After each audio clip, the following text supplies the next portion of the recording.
आज हम लोग एनसीईआरटी क्लास 6 का एक्सरसाइज 7 जो टॉपिक है हमारा देश भारत।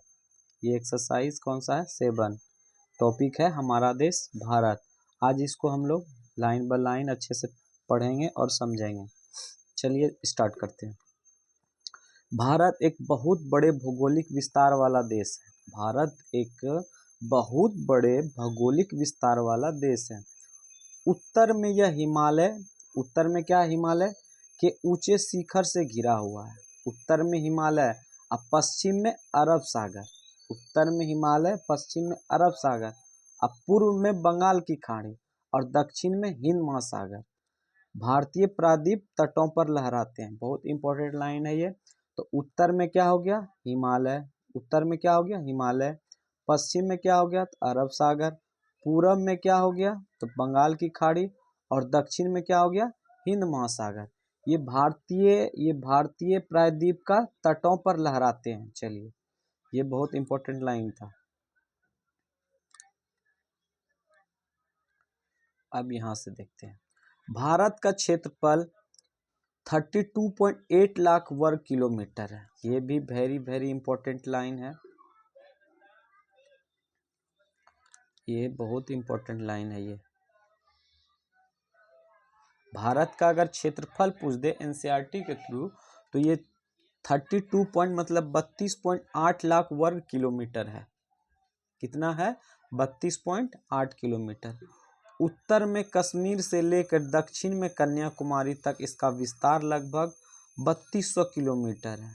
नॉर्थ से लेकर साउथ तक मतलब उत्तर में कश्मीर से लेकर दक्षिण में कन्याकुमारी तक इसका विस्तार लगभग 3200 किलोमीटर है। तथा पूरब में अरुणाचल प्रदेश से लेकर पश्चिम में कच्छ, गुजरात जो होता है, कच्छ तक इसका विस्तार लगभग 2900 किलोमीटर है। अब देखिए, यहाँ से प्रश्न पूछता है कि यहाँ से प्रश्न पूछता है एक कि इसका विस्तार लगभग 32 किलोमीटर। देखिए, नॉर्थ से साउथ के बीच की दूरी कितना है? तो 3200 किलोमीटर। नॉर्थ से साउथ। अब क्या कह रहा है उसके बाद? ईस्ट और वेस्ट। ईस्ट वेस्ट मतलब पश्चिम से पूरब से पश्चिम की दूरी 2900 किलोमीटर। ये बहुत इंपॉर्टेंट लाइन है। टोटल कितना वर्ग किलोमीटर है? 32.8 लाख वर्ग किलोमीटर।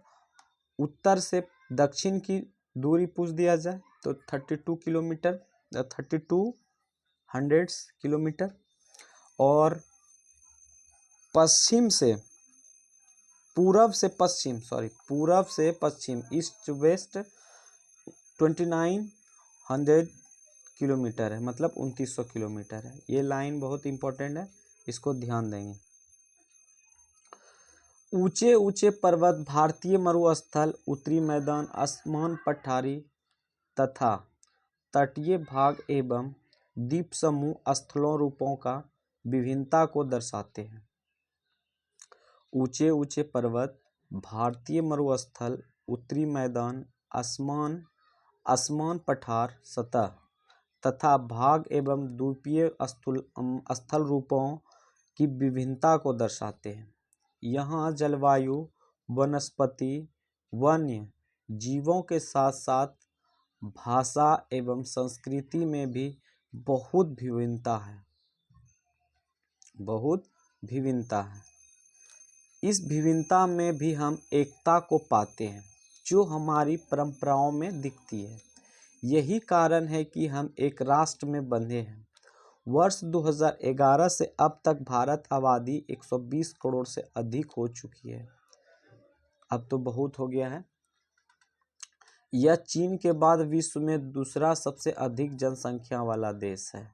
अब तो भारत ही फर्स्ट हो गया और चीन सेकेंड हो गया है जनसंख्या में। भारत फर्स्ट और जनसंख्या में चीन को पीछे कर दिया गया है। ये पुराना एनसीईआरटी मतलब 2011 के जनगणना के अनुसार बताया जा रहा है। अब देखते हैं स्थिति, पहले और इधर भी है कुछ नहीं, स्थिति को देखते हैं। बहुत इम्पोर्टेंट ये एक्सरसाइज है हर एक एग्जाम के व्यू से। स्थिति, भारत उत्तरी गोलार्ध में स्थित है। भारत की कहाँ पे है? तो उत्तरी गोलार्ध में स्थित है। तो कर्क रेखा 23 डिग्री 30 मिनट उत्तर, कर्क रेखा 23 डिग्री 30 मिनट उत्तर, 23 डिग्री 30 मिनट उत्तर देश के लगभग मध्य भाग से होकर गुजरती है। भारत जो है उत्तरी गोलार्ध में स्थित है। उसके बाद कर्क रेखा जो है देश के लगभग मध्य भाग मतलब बीचों बीचों से गुजरता है। चित्र 7.2 देख लेते हैं पहले, तब समझ में आएगा। 7.1 है ये, हाँ ये है 7.2। कर्क रेखा इसमें जो है कि भारत के बीचों बीच गुजरा होगा कहीं पे। चित्र भारत राजनीतिक कर्क रेखा, कर्क रेखा किधर है? यही होगा कर्क रेखा, बीचों बीच वाला, ठीक है।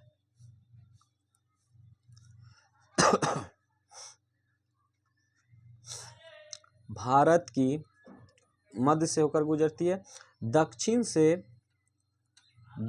से उत्तर की ओर, दक्षिण से उत्तर की ओर भारत की मुख्य भूमि का विस्तार 8 डिग्री 4 मिनट उत्तर तथा 37 डिग्री 6 मिनट उत्तर, मतलब समझिए फिर से इसको, दक्षिण से उत्तर की ओर भारत का मुख्य भूमि का विस्तार है 8 डिग्री 4 मिनट उत्तर तथा 37 डिग्री 6 मिनट उत्तर अक्षांशों के बीच है। कर्क रेखा कितना बीचों बीच गुजरते हैं?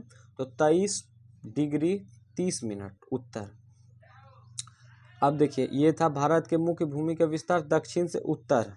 अब देखते हैं दक्षिण से ये था साउथ से नॉर्थ की ओर, अब है वेस्ट से ईस्ट की ओर, मतलब पश्चिम से पूरब तक।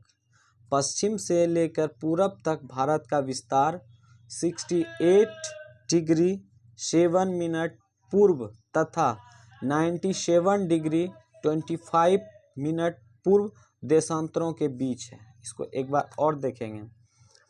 दक्षिण से उत्तर की ओर भारत का मुख्य विस्तार कितना है? तो 8 डिग्री 4 मिनट उत्तर तथा 37 डिग्री 6 मिनट उत्तर, ये हो गया ये दक्षिण से उत्तर। अब देखते हैं पश्चिम से लेके पूरब की ओर। पश्चिम से लेके पूरब की ओर का विस्तार है 68 डिग्री 7 मिनट पूर्व तथा 97 डिग्री 25 मिनट पूर्व देशांतरों के बीच है। तो हम लोग ये दक्षिण से उत्तर भी देख लिए और पश्चिम से लेके पूरब भी देख लिए। इसको नहीं हो सकता है तो एक जगह नोट कर लेंगे या तो बार बार रिपीट करेंगे तो याद हो जाएगा। अगर हम विश्व को पूर्वी एवं पश्चिमी गोलार्ध में बांटते हैं, अगर हम पूरा विश्व जो होता है पूरा वर्ल्ड को हम पूर्वी से पश्चिमी गोलार्ध में बांटते हैं तो भारत की स्थिति किस गोलार्ध में होगी? बहुत बड़े देशांतरीय विस्तार लगभग 29 डिग्री के कारण यहीं के दो छोर पर स्थित स्थानों के स्थानीय समय में बहुत अधिक अंतर हो सकता है। क्या हो सकता है? बहुत अंतर हो सकता है। इस तरह की दूरी पर स्थित दो स्थानों के बीच समय का अंतर लगभग, पहले इसको देख लेते हैं फिर उसको पढ़ लेंगे आगे का चैप्टर। क्या आप जानते हैं बड़े देश जिनका विस्तार पूर्व से पश्चिम की ओर बहुत अधिक होता है वह पूरे देश का मानक समय एक नहीं है होता है। संयुक्त राज्य अमेरिका में 7, कनाडा में 6 मानक समय है और रूस में 11 है। क्या आपको पता है कि रूस में कितने हैं? तो 11 है, ठीक है। अमेरिका में कितना हो गया? तो 7, और कनाडा में कितना हो गया? 6, तो रूस में कितना हो गया? 11। ये सबका टाइम जोन है, मतलब समय मानक समय, टाइम जोन जिसको कहते हैं। अमेरिका में 7, कनाडा में 6। दो स्थानों के बीच का समय का अंतर लगभग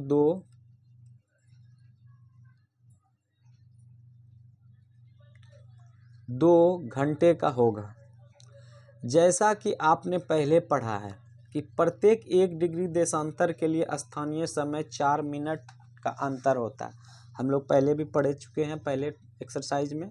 टॉपिक में एक देशांतर के लिए कितने मिनट होता है, तो 4 मिनट का अंतर होता है।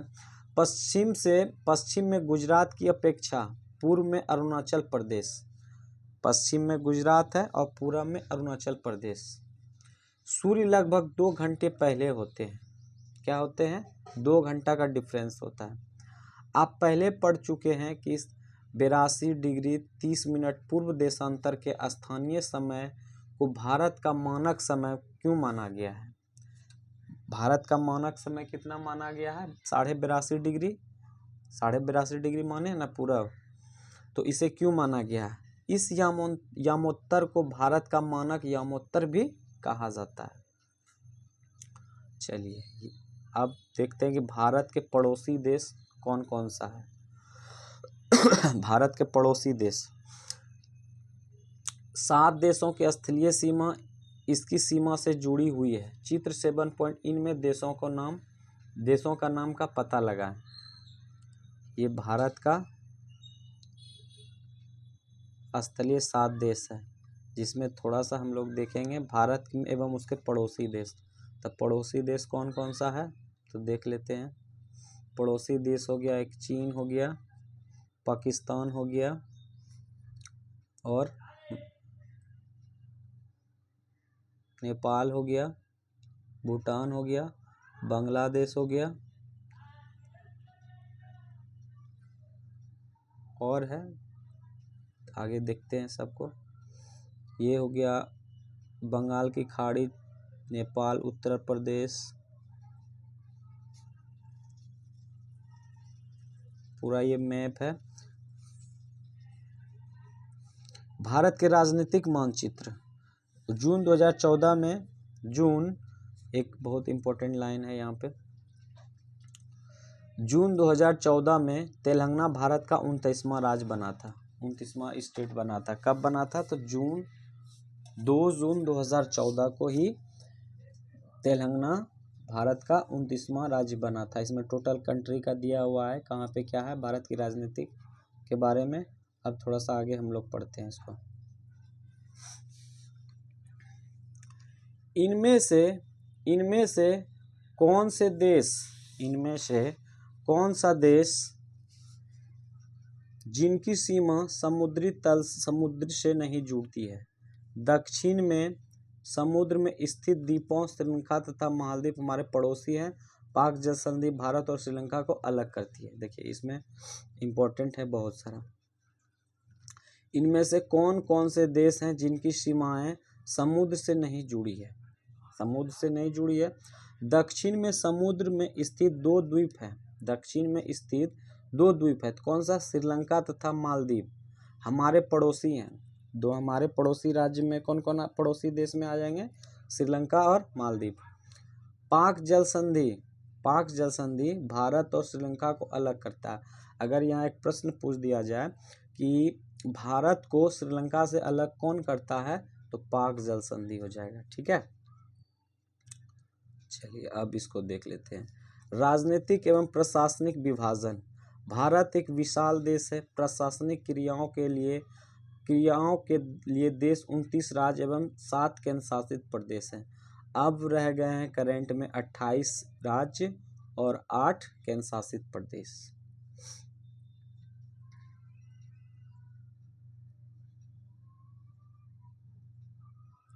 ये वाला पर्वतीय प्रदेश, ये वाला पठारीय प्रदेश, ये वाला मैदानीय प्रदेश। यह है भारत की भौतिक विभाजन। जब बंटवारा हुआ था किधर का है, अरब सागर महासागर, हिंद महासागर, सारा कुछ इसमें दिया हुआ है। नदी से लेके कहाँ पे है, गंगा नदी, चंबल नदी, भारतीय महाद्वीप स्थल, अरावली श्रेणी, ब्रह्मपुत्रा नदी, महानदी, गोदावरी, दक्कन, कृष्णा, तटीय क्षेत्र, सारा कुछ इसमें दिया गया हुआ है। चलिए आगे की ओर हम लोग पढ़ते चले।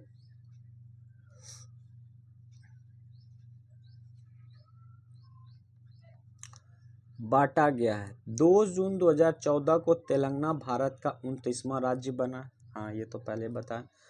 पहले ये आंध्र प्रदेश का एक भाग था। तेलंगाना जो है पहले आंध्र प्रदेश का ही एक भाग था।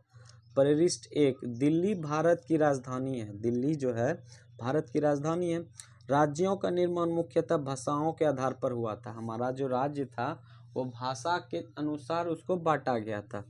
क्षेत्रफल की दृष्टि से सबसे बड़ा राज्य राजस्थान है और सबसे छोटा राज्य गोवा है। राज्यों को जिलों में बांटा गया है। देखिए, अगर क्षेत्रफल के अनुसार अगर पूछे ना कि सबसे बड़ा स्टेट कौन सा है तो राजस्थान हो जाएगा, वो क्षेत्रफल से बड़ा है। और जनसंख्या से पूछेगा तो वो यूपी हो जाएगा, उत्तर प्रदेश। और सबसे छोटा राज्य पूछ दे क्षेत्रफल के दृष्टि से तो गोवा हो जाएगा। तो ये ध्यान रखना है, क्षेत्रफल के दृष्टि सबसे बड़ा राज्य राजस्थान और क्षेत्रफल के दृष्टि सबसे छोटा राज्य तो गोवा। ये सब इम्पोर्टेंट लाइन है। अब भौतिक विभाजन को थोड़ा देखते हैं। भौतिक विभाजन, भारत में पाई जाने वाली भौतिक आकृतियां विभिन्न प्रकार की है, जैसे पर्वत, पठार, मैदान, तट तथा द्वीप समूह। उत्तर में बर्फ से ढका हिमालय छतरी का कार्य करता है। हिमजोड़ आलय, हिमजोड़ आलय का मतलब होता है बर्फ का घर। हिमालय पर्वत, हिमजोड़ आलय का मतलब होता है बर्फ का घर। हिमालय पर्वत को 3 प्रमुख समांतर श्रृंखलाओं में बांटा जाता है। हिमालय पर्वत को 3 मुख्य समांतर श्रृंखलाओं में बांटा जाता है। सबसे उत्तर में स्थित श्रृंखला है बृहत हिमालय या हिमाद्री कहते हैं। सबसे उत्तर में स्थित श्रृंखला को बृहत हिमालय या हिमाद्री कहते हैं। इसी श्रृंखला में विश्व के सबसे ऊंची शिखर है। इसी श्रृंखला को विश्व की सबसे ऊंची शिखर है, मध्य हिमालय या हिमाचल।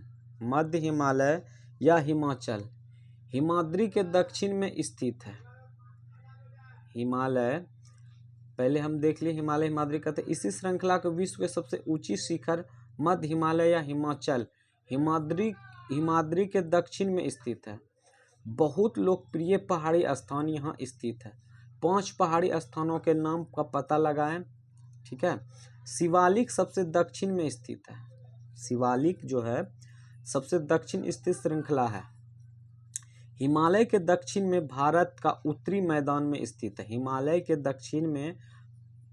दक्षिण में भारत के उत्तरी मैदान में स्थित है। ये मैदान समतल तथा सपाट है।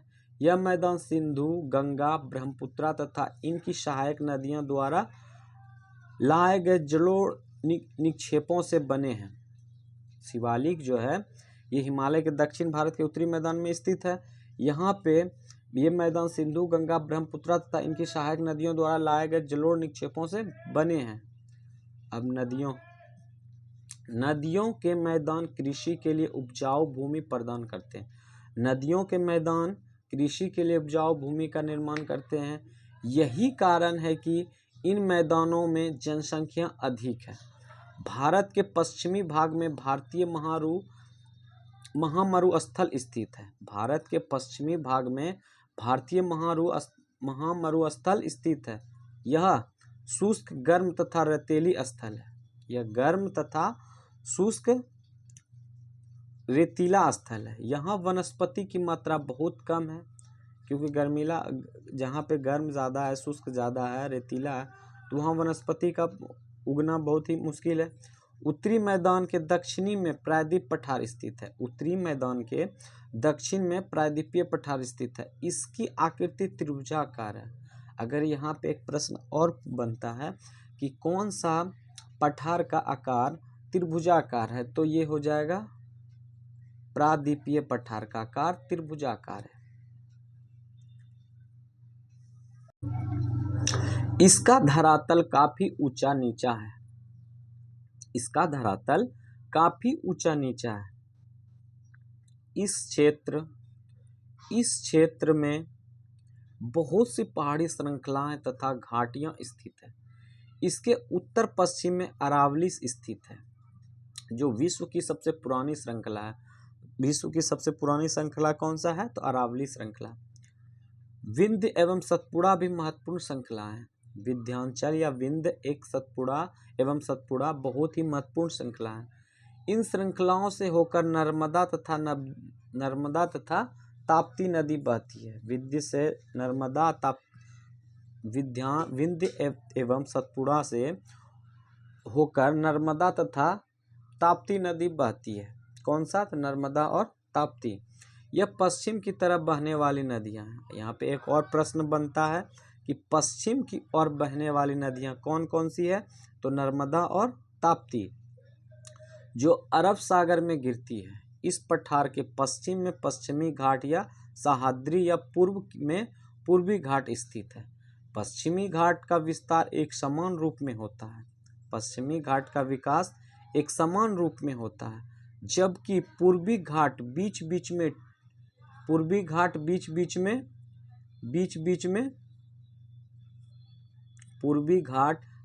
में टूटा हुआ तथा असमान है। चित्र 7.3। इन पठारों में खनिजों जैसे कोयला, लो अयस्क की प्रचुरता है। पश्चिमी घाट के पश्चिम में तथा पूर्वी घाट के पूरब में तटीय मैदान स्थित है। पश्चिमी तटीय मैदान काफी सैकड़े हैं। पूर्वतीय तट मैदान, इसको पहले ही थोड़ा सा देख लेते हैं। ये क्या था? ये पढ़े थे क्या? नहीं, ये नहीं पढ़े थे।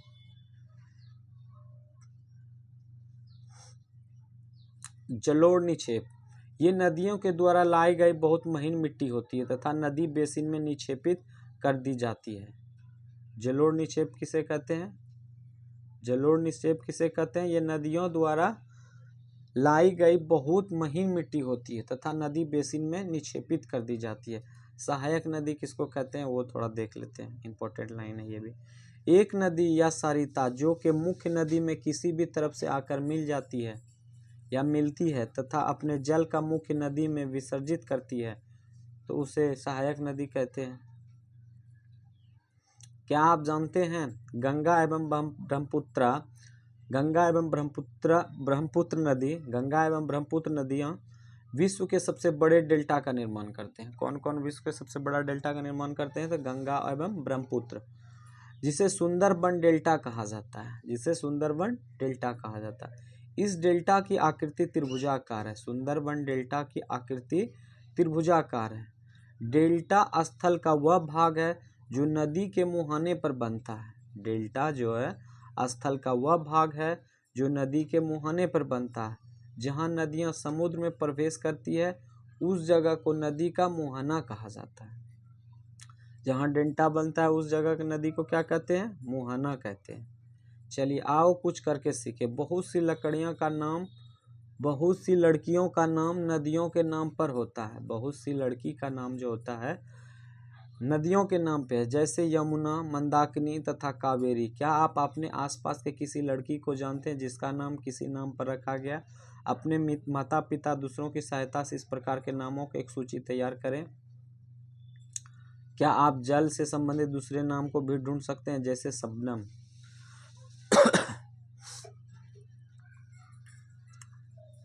तटीय मैदान काफी संकरे हैं। पूर्वतीय तटीय मैदान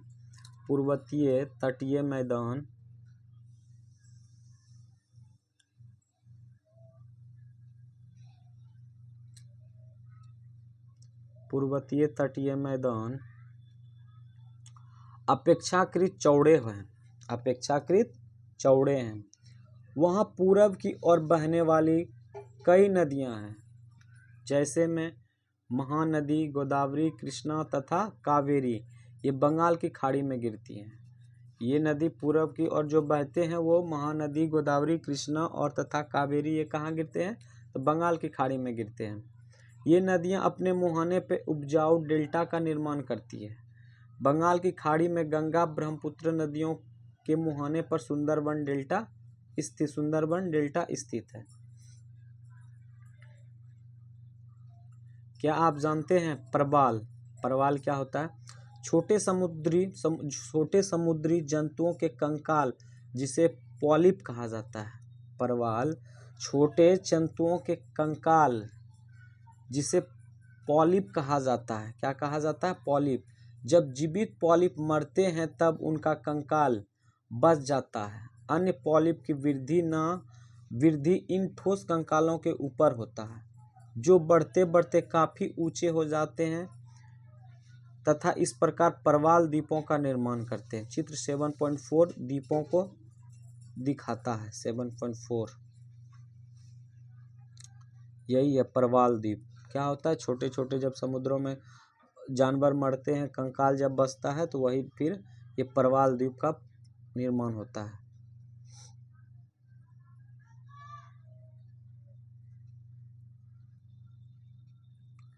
पाखुड़ी विद्या कक्षा 8B, वेदनाथ स्वयं कक्षा 4, ये बताए गए हैं कि सुनामी के बारे में। चलिए इसका देख लेते हैं क्या है, छोड़ना नहीं है, सारा चीज पढ़ना है। सुनामी। एक सवेरे पड़ी मनुष्य पर जल जले की काली छाया। सुनामी दानवों ने अपना प्रलयंकारी कहर ढाया। समुद्र में उठा आलोढ़न, मीलों दूर फैला साया। प्राकृतिक के विनाश ने मानव को अपना ग्रास बनाया। विनाश का था विकराल आकार, चारों ओर मचा हाहाकार। कोई नहीं बच पाया उससे, भागे बचाने अपने प्राण। हिंद महासागर था रक्षक, अब बना हमारा भक्षक। सवर्त निगल गया मानव को करके अस्तित्व नष्ट। उठे हजारों हाथ प्रतिक्षण, सहायक में पीड़ितों के। यह दिखाने सागर को कि हम वे हैं जो कदापि नहीं डरते। रात थी काली फिर भी आशा की किरणें चमकेगी। फिर जिंदगी करवट बदलेगी, हृदय में खुशियां दमकेगी। अच्छा था कविता।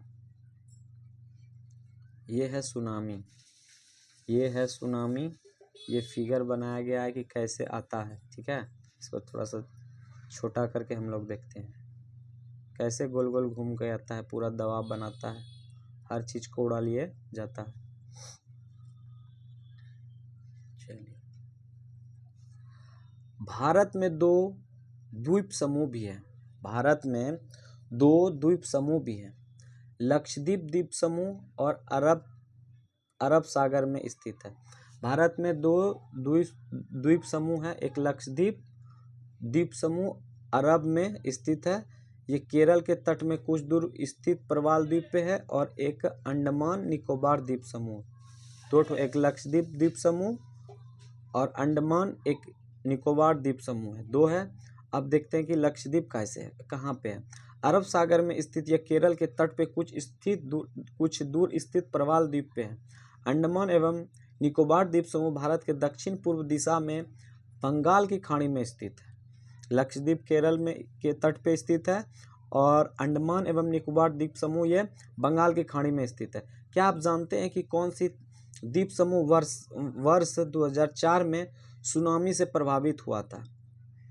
समाचार पत्रों तथा लोगों से बातचीत के जरिए जानकारी प्राप्त कीजिए कि जब सुनामी भारतीय तट से टकराई थी तो किस प्रकार लोगों ने अलग अलग तरीके से इस चुनौती का सामना किया। सुनामी एक विशाल सागरीय तरंग है जो समुद्र तल पर भूकंप के कारण उत्पन्न होती है।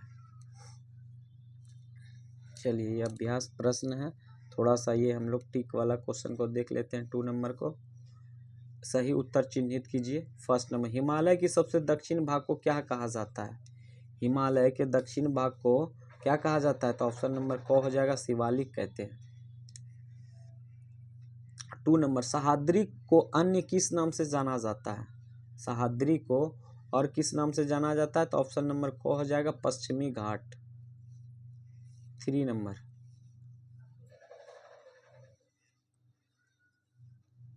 3 नंबर, पाक जल संधि किन 2 देशों के बीच है? पाक जल संधि किन 2 देशों के बीच स्थित है?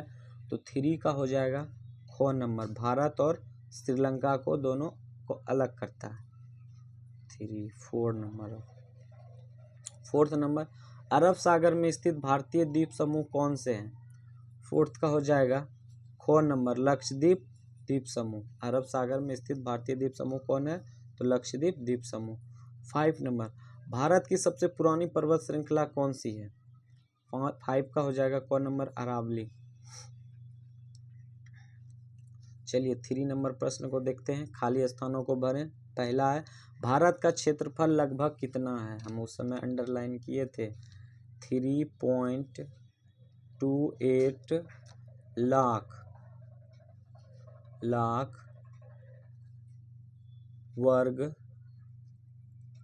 वर्ग किलोमीटर।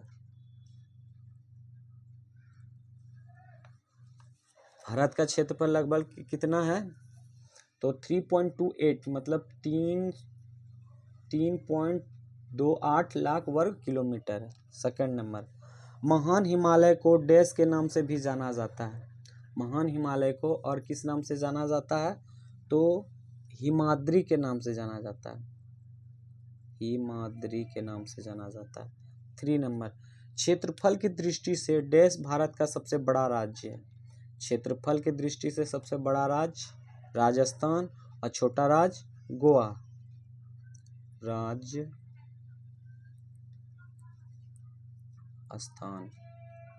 4th नंबर, नर्मदा नदी डैश सागर में गिरती है।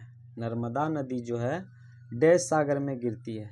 कहाँ कहाँ गिरती, नर्मदा अरब सागर में गिरती है, शायद हम लोग पढ़े थे अभी ऊपर में, अरब सागर में गिरती है। 5 नंबर, डैश भारत के लगभग मध्य भारत से होकर गुजरने वाले अक्षांश रेखा है। भारत के लगभग मध्य भाग से होकर गुजरने वाली अक्षांश रेखा है, तो क्या होगा, कर्क रेखा बीचों बीच जाता है। तो कितना डिग्री था याद है, डिग्री भी लिखाए थे, मिनट भी लिखाए थे, वहाँ पे अंडरलाइन किए थे, कर्क रेखा। चलिए ये टॉपिक खत्म हो गया। ये क्या, भारत के कितने भागों में विभाजित किया जाए, उसके नाम लिखिए। भारत का सीमा सागर, उसके नाम लिखिए। कौन सी प्रमुख नदियाँ अरब सागर में गिरती है, तो इसमें ये टॉपिक पूरा कंप्लीट हो गया। अब बचा कि ये थोड़ा सा मैप को भी हम लोग एटलस को और थोड़ा सा समझने का प्रयास करते हैं, कहाँ पे क्या है नहीं है। इसमें देखते हैं इधर कौन सा स्टेट है नहीं है। यहाँ पे जम्मू कश्मीर है, श्रीनगर है, नेपाल इधर है। पहले देखिए कौन कौन सा देश आ जाएगा, नेपाल, पाकिस्तान और छोटा छोटा है, दिख भी नहीं रहा है, म्यांमार और भी है। इसको एक अलग से वीडियो में बना के समझा दिया जाएगा। भारत एवं उसके पड़ोसी देश के बारे में इसको देख लेते हैं थोड़ा सा कौन है। तो ये अफ़गानिस्तान हो गया, पाकिस्तान हो गया, चीन हो गया, नेपाल हो गया, म्यांमार हो गया और है मालदीव हो गया, श्रीलंका हो गया। कितना हो गया, 1 2 3 4 5 6 7, एक और होगा। अफ़गानिस्तान हो गया, चीन, पाकिस्तान, नेपाल, म्यांमार, भूटान, बांग्लादेश, ये सारा सभी कोई है। क्या है ये, भारत का पड़ोसी देश। चलिए आज का टॉपिक यहीं पे समाप्त करते हैं। एक्सरसाइज 7 था ये, एनसीईआरटी ज्योग्राफी। अब नेक्स्ट एक्सरसाइज है लास्ट 8, जो कि नेक्स्ट क्लास में इसको हम लोग पढ़ेंगे। आज का क्लास समाप्त करते हैं, धन्यवाद।